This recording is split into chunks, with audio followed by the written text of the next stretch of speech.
Merhabalar herkese. Kanalıma hoş geldiniz. Abone olmadıysanız eğer hemen sağdaki abone ol yazısına tıklayarak abone olabilirsiniz. Evet, bugün sizlere böyle güzel bir renkle yine bir runner, masa örtüsü, sehpa örtüsü yapabileceğiniz, hatta şal yapabileceğiniz şal modelinde gördüm aslında ben bunu. Ama çok hoş bir model. Sizlerle de paylaşmak istedim. Yarnart Begonya diye bir marka. Bunun kağıdını atmışım, bu beyazı. Bu da böyle gül kurusu renginde bir renk. Ee, Tığım da 2 numara 1,75 milimetrelik bir tığ. Çok kolay, basit bir model. Şimdi başlangıcını paylaşacağım sizlerle. Zincir çekerek başlıyoruz. Şöyle 1, 2, 3, 4, 5, 6 tane zincir çekiyorum. Geliyorum, ilk zincirin içine batıyorum. Üçlü trabzan yapıyorum. Şimdi bir tane zincir çekiyorum, dönüyorum. Hemen dibine batarak bir sık iğne. Sonra boşluğun içine batarak 3 tane sık iğne. 1, 2, 3, hatta 4, pardon, 4 tane sık iğne boşluğun içine. Şu şekilde olacak. Şimdi 1, 2, 3, 4, 5, 6 tane zincir çekiyorum. Tekrar dönüyorum. Tığımı bir kez dolayıp hemen zincirin dibindeki sık iğneye batıyoruz. Zincirin çıktığı noktaya bir tane üçlü trabzan yapıyoruz. Sonra tığımızı doluyoruz zincir çekmeden, en sondaki sık iğnenin üzerine batıyoruz. 1, 2, 3 de çıkarak bir trabzan daha yapıyoruz. 1, 2, 3 zincir, bir doladım, aynı yere tekrar batıyorum, bir trabzan daha yapıyorum.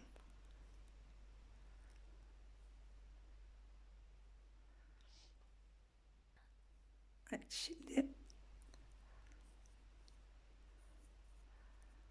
bir tane zincir çekerek dönelim. Hemen bu zincir çektiğimiz yere, şu trabzanın üzerine batıyoruz, bir sık iğne. Boşluğa batıyoruz. Şimdi 3 zincir çektiğimiz boşluğun içine 3 tane sık iğne yapıyoruz. Sonra şurada, bu modelin ismini tam olarak bilmiyorum ama ters ve düz V şeklinde gittiği için ben ters ve düz V diyorum. Şimdi şurası düz V'miz, şurası ters V'miz olarak düşünün. Şu noktaya, boşluğa batıyoruz. Bir tane sık iğne. Sonra diğer boşluğa geçiyorum. 1, 2, 3, 4. Her defasında bir sırayı bu şekilde sık iğne olarak geri dönüyoruz. 1, 2, 3, 4, 5, 6 tane zincir, tekrar döndük. Bir doladık. Hemen dibine, zincirin dibine batıyoruz. İlk sık iğneye bir trabzan. Şimdi tığ doluyoruz. 1, 2, 3, 4, tam ters V'nin üstündeki sık iğneye batıyoruz. Bir trabzan daha. Yine düz ve ters V şeklinde yapıyoruz. Şimdi 3 tane zincir, aynı noktaya tekrar batıyoruz. Bir trabzan daha. Tığ doladık, zincir çekmeden son sık iğnenin üzerine geliyoruz. Kenardaki bir trabzan. Tekrar 3 tane zincir, aynı noktaya tekrar batıyorum. Bir trabzan daha yapıyorum. Bu şekilde bu ters ve düz V'den oluşan boşluklar, başta 1 ile başladık. Sonra 1, 2, 3'e çıktı. Sonra 1, 2, 3, 4, 5, bütün boşlukları sayıyorum. Her sırada böyle 2, 2 artarak devam ediyor. Şimdi bir zincir çekiyorum.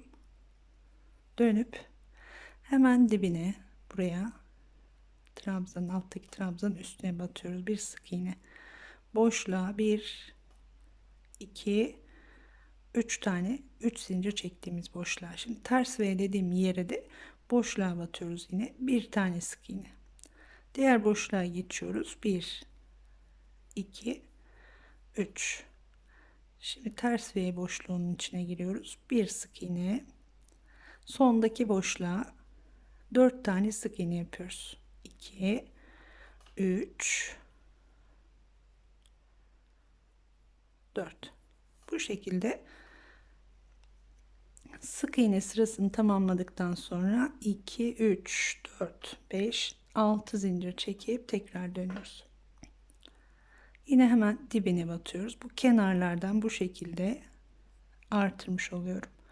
Tığımı bir kez doladım. Hemen ters V'nin üstündeki sık iğneye isterseniz sayabilirsiniz şuradan da. 1 2 3 4 diyoruz. Dördüncü sık iğnenin üzerine batıyoruz. Sonra 1 2 3 zincir, aynı yere tekrar batarak bir, şimdi düz V yapmış oldum. Zincir çekmeden tığ dolayıp yine 1 2 3 4 diyorum. Dördüncü sık iğneye batıyorum. Bir trabzan yaparak şimdi de ters V yapmış oldum. 1 2 3 zincir, aynı yere batıyoruz. Düz V yapmış oluyoruz. Tığ doladık. Sondaki sık iğneye batıyoruz. Ters V yapmış oluyoruz. Buradan dönmüyoruz yalnız. 3 tane zincir çekiyoruz. Düz V'yi de tamamlıyoruz aynı yere batarak. Şimdi 1 2 3 4 5 6 7 tane boşluk yapmış olduk. Bir zincir çekip tekrar dönüyorum. Hemen dibine batıyorum. Bir sık iğne.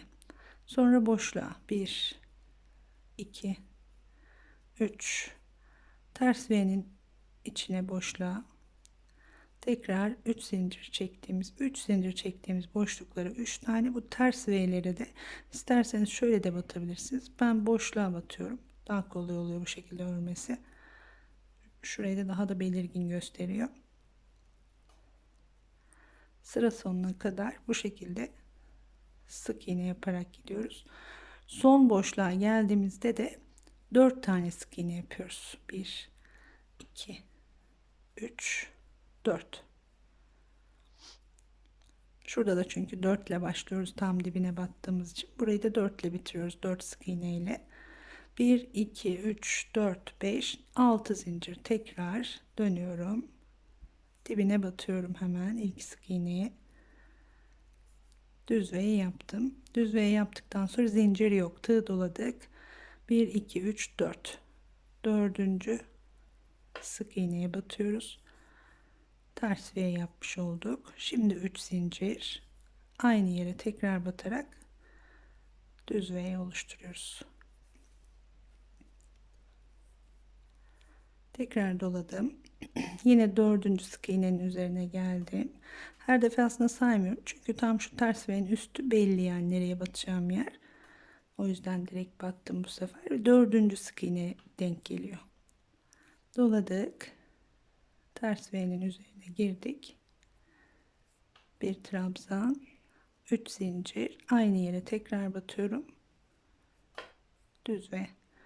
Şimdi sona geldik. Tığ doladım. En sondaki sık iğnenin üzerine batıyorum. Burada bir tane sık iğne yapıyoruz ya dönerken. Onun içine giriyoruz. Tersini yapmış olduk. Böyle bırakmıyoruz. 1 2 3 zincir, aynı yere tekrar batıyorum şimdi. Bakın bu sırada da 1 2 3 4 5 6 7 8 9 boşluğumuz oldu. Böyle her sırada 2 2 artarak bu şekilde devam ediyoruz. Bunu şimdi bu şekilde şal da yapabilirsiniz arkadaşlar. Üçgen şal. Böyle istediğiniz kadar uzunlukta örerek daha, şal ipleriyle yaparsanız tabii daha yumuşak, daha güzel durur. Bu biraz daha sert. Gerçi çok da sert değil aslında. Böyle ütü yediği zaman yumuşayacaktır muhtemelen de. Ama şal ipleri var daha ince ince duran. Şimdi bir zincir çektim, döndüm. Şöyle bir sıra daha yapalım. Hemen dibine battım. Bir sık iğne. 1 2 3. Boşluğa batıyorum. 1 ters V'nin. 3 zincirli boşluğa 3 tane sık iğne yapıyorum.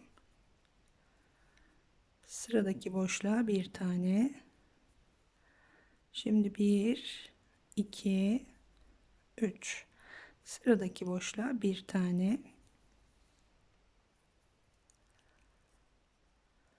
1 2 3. Sıradaki ters V boşluğuna bir tane, son boşluğa geldiğimizde 4 tane yapıyoruz. 1 2 3 4.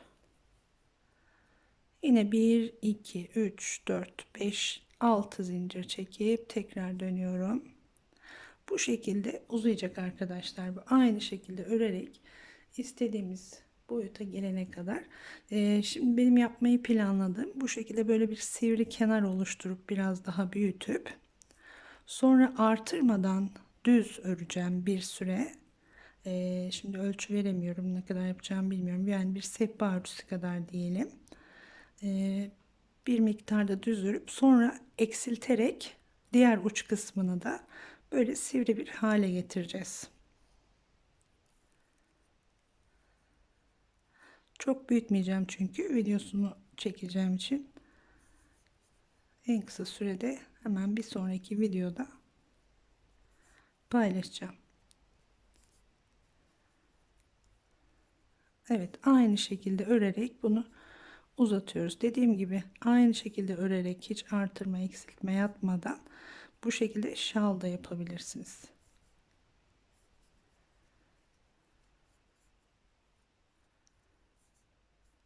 Kenarlardan iki tane kendiliğinden artıyor zaten bu şekilde ördüğümüzde.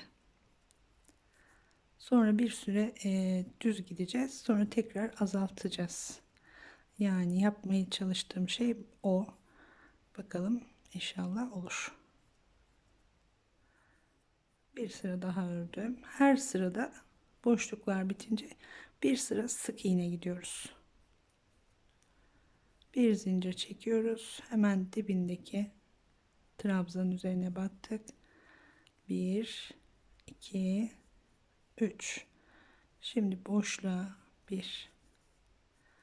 Düz V dediğim yerler buralar. Ters V dediğim yerlerde buralar. Düz V'lerin içine 3 tane sık iğne. Ters V'nin içine 1 tane sık iğne.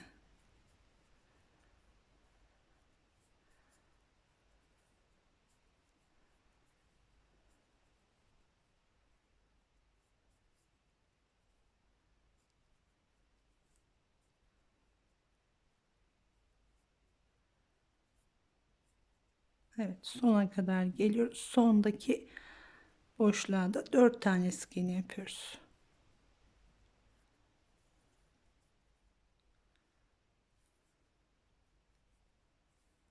Böyle yıldız gibi bir görünümde kazanıyor. Şimdi bunu bu şekilde örelim arkadaşlar.